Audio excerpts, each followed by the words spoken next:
วิธีตั้งสแกนลายนิ้วมือเข้าแอป VPay ดอลลาร์สบายดี คลิปนี้จะมาแนะนำวิธีการตั้ง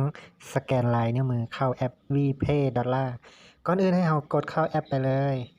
กดเข้าแล้วให้เราพิมพ์รหัสสมาชิกพร้อมโดยรหัสผ่านเราเข้าไปก่อน เข้าระบบไปเลย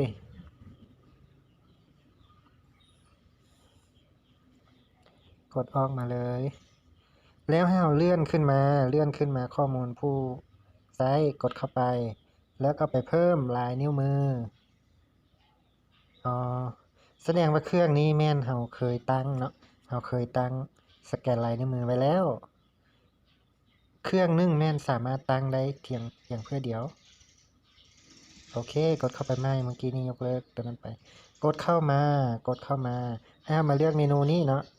สแกนลายนิ้วมือแล้วก็พิมพ์รหัสผ่านของเราใส่โอเคแล้วก็เพิ่มไปเลยตกลงแล้วก็เพิ่มลายนิ้วมือไปอันนี้คือว่าเพิ่มบ่ได้เนาะเพราะว่า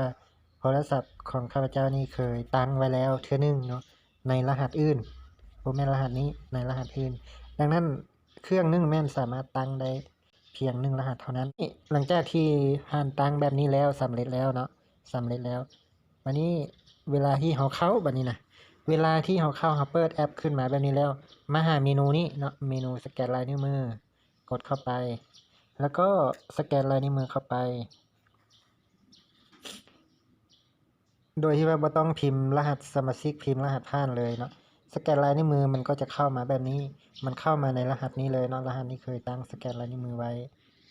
นี่มันก็เข้ามาเราก็สามารถนำใช้ได้เลยง่ายๆในคลิปนี้ขอจบเพียงเท่านี้ขอขอบใจ